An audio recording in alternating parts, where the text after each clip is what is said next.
ഹരിതാഭമായ സസ്യങ്ങളും ബഹുവർണമായ പുഷ്പങ്ങളും അദ്ദേഹത്തെ ആകർഷിച്ചു. തറയിൽ ഇഴഞ്ഞു കിടക്കുന്നവയും കയറുന്നവയും ആയി പലതരം ചെടികൾ അവിടെ ഉണ്ടായിരുന്നു. കോളാമ്പി പൂച്ചെടി, പരുത്തി, ലില്ലി മുതലായവ ആ പ്രദേശത്ത് ഭംഗി പകർന്നു. അതിമൃദുലവും മുത്തുപോലെ മഞ്ഞുതുള്ളികൾ പതിഞ്ഞിരുന്നതുമായ വെള്ളത്തണ്ടുകൾ ഈശോയെ ആകർഷിച്ചു. വെള്ളത്തിന് മുകളിൽ പച്ചപ്പട്ട് വിരിച്ചതുപോലെ ശോഭിക്കുന്ന കോരപ്പുല്ലുകളെ ഈശോ ശ്രദ്ധാപൂർവം നോക്കിക്കണ്ടു.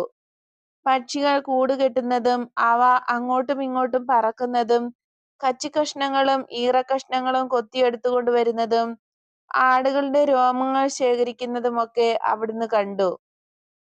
ഈ ലോകത്തിലെ ഏറ്റവും സന്തുഷ്ടനായ മനുഷ്യനായി അദ്ദേഹം കാണപ്പെട്ടു.